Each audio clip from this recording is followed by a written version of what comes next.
So yesterday I went and saw the Super Mario movie in theaters, and I just wanted to give some of my quick thoughts here. I've never really reviewed movies or anything like that, mostly just stick to games, but obviously there's a clear crossover here with the Super Mario movie, especially with the amount of involvement from Shigeru Miyamoto for, well, the franchise that he built from the ground up with Mario. So just wanted to talk a little bit about that here today and what I thought of it. So if you guys enjoyed the video, make sure you like it and subscribe if you're new here. Oh, and since I technically can't show any clips of the movie from the trailers that have been released, I'll just show screenshots from time to time. Nothing spoiler territory since they'll be directly from those trailers. Also, it's hard not to recognize that the difference between critics and audience opinion is heavily split right now. It's just one glance at Rotten Tomatoes will tell you that. So I thought I would also answer the big question that's going around. That's, are critics wrong about the Super Mario Bros. Movie? First of all, the movie itself, I was going into it with not lowered expectations, but expectations of this is probably going to be just a family movie and a lot of fan service, right? A lot of references to different things from the Mario universe, and definitely nods, I'm sure, to his history going back to the beginning, and then some stuff from the more recent games, right? With Miyamoto, I would say you're probably going to get a movie that's going to be much more faithful to the source material than what we got back in the day. But in this case, is about 90 minutes. It was from Illumination, and Illumination's done a lot of work with things like Despicable Me, to where visually they're pretty impressive, right? So after we saw the previews for the Super Mario movie, I had higher expectations for that side of things, the visual aspect, it looking really good on the big screen,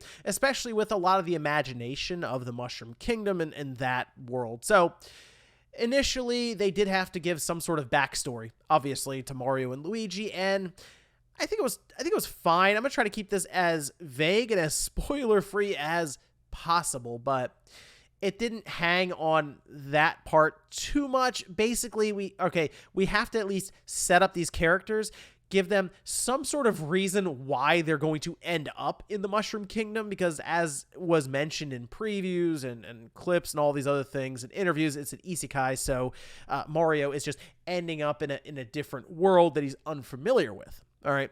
But as soon as Mario gets into this new world, the movie looks incredible. It looks all right in the beginning, but it's still kind of grounded in reality.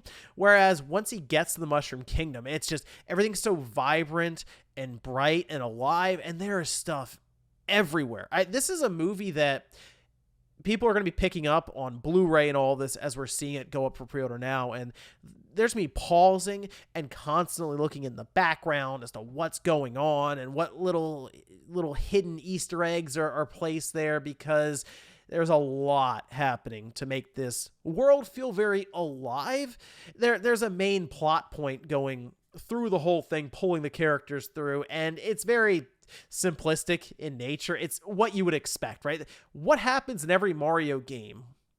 You try to stop Bowser, right? You're trying to save the princess, but you're trying to stop Bowser. And I mean, that's what's going on here, right? Again, pretty clear. Don't really think that's much of a spoiler for the Mario movie. Although there are a lot of critics who I saw some of their reviews and the excerpts that they put up.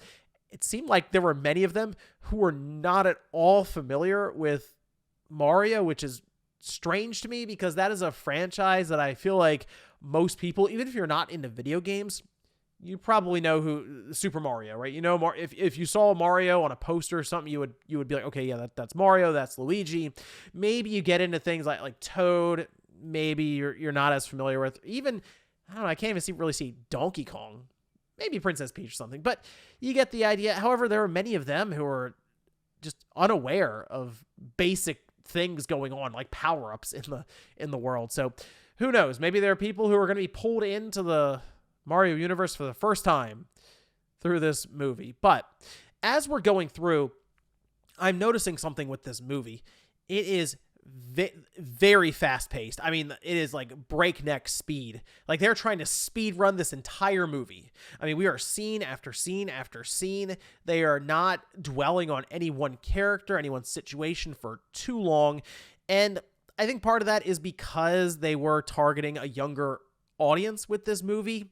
Not that adults won't enjoy it, but it's the attention span I think that they're very aware of for kids being shorter. So it is like, okay, this is going on. We're going to resolve that immediately, or we're going to give some sort of partial solution to get to the next scene and the next scene. And at one point, they're just kind of walking around showcasing different things from games and scenery and backgrounds and things you would get if you've played a lot of the games and all this. So that I noticed, it was like, okay, here's this cool thing. Here's this cool thing. Here's this. All right, now we're on to the next somewhat major step in the entire overarching plot.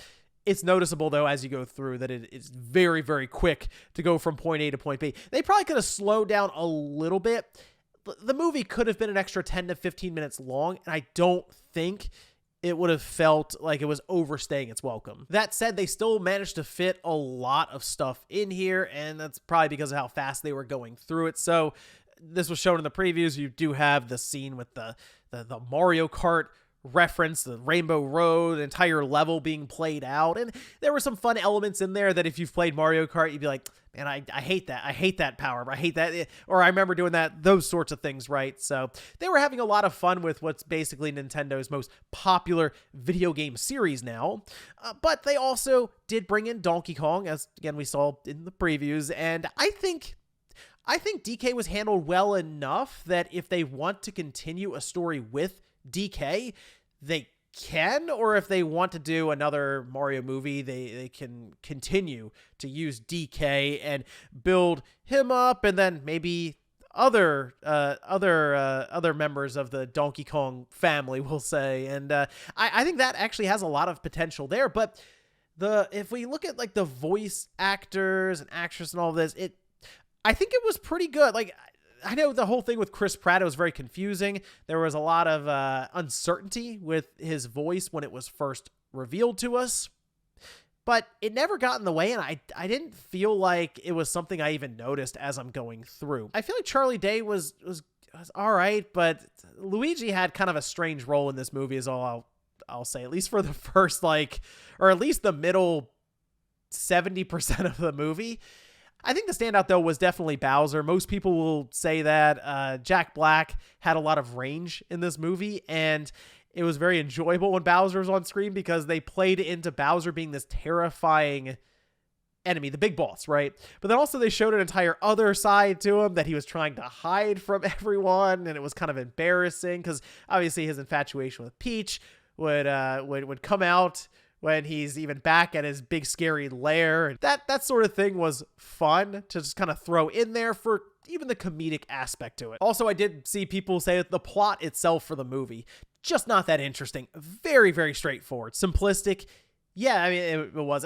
Think about, though, with Mario, I was kind of, as I'm watching this movie, I'm wondering, would it have made sense to try to build up a twisting and turning plot or try to build up backstory for these characters?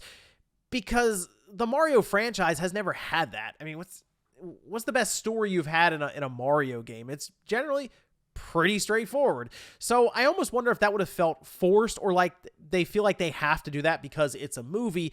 Whereas in this case, they were just trying to make just a fun, really popcorn flick that you go see with your family. And I think they really pushed that whole idea home towards the end and the big climactic scene. And by the way, that was probably Illumination at their best. I mean, this whole movie kind of was that, but the last 20 minutes, I'll say, Illumination went all out. It is like a new bar for kind of that visual spectacle that they've put out there in the past with some of their other creations, but this was just non-stop, constant action where you do legitimately sit back and go, wow, like that looks really cool. Then it got to the point where after we were through the whole thing, credits were rolling, people were applauding in my theater. So they must have done something right there, but it felt like the movie went by pretty quick. They said 90 minutes, but again, because of the pacing and the breakneck speed that they try to get through it and throw as much stuff as they do at you, it feels even shorter than that. But now I wanted to quickly discuss the big question, the thing's being debated a lot online now, and that is the critic score versus the audience score, and if critics are incorrect with their takes on the Super Mario Bros. Movie. And for this, I think you sort of have to separate yourself from the lore, the brand, video games in general, and think about if you came at it from the angle of, I don't really play video games, I'm not into the Super Mario lore or any of this, the references are lost on me completely. Would you go, hey, this is a structurally sound piece of cinema that I'm going to the movie to see? And I guess really it's not. I mean, it's a pretty straightforward plot, as I mentioned, but there are some odd things that take place. And one off the top of my head has to do with the backstory to a character that seems like something that would be a good plot point to pursue. Is very mysterious and strange, but it's sort of introduced and they move on from it in less than a minute and never talk about it ever again. It definitely stood out, and I can understand if you're a critic who's trying to grade to the letter, you're like, okay, well, that is a negative. But at the same time, I can see why the audience is so happy with this movie, because it is legitimately catered towards that audience, and it does it really, really well. So to me, it's no shocker that people who are maybe grading this movie as one that could be potentially up, hypothetically, for movie of the year at the Oscars are kind of snubbing it a bit, whereas people who just want to go and have a good time at the movie theater and see Mario jump around are really happy with it. But from what I could tell, the family enjoyed it. I thought it was fun as someone who's been playing Mario forever now, and there were references, I will say, towards people who were playing it even back in the early 90s, the late 80s, going back even to the arcade days. So look out for some of those references, because it was definitely fun. And now I'm curious what's going to be on the Blu-ray that they release in terms of bonus and extra features and scenes and stuff, because it does kind of feel like they probably cut a bunch of scenes out of this movie to get down to a certain runtime. And it also sounds like Nintendo and Illumination are going to continue working together, maybe on other movies. So if they can put out something like this for Donkey Kong, or maybe they go in a different direction and they actually try to tackle The Legend of Zelda, although that'll probably have to be a little slower.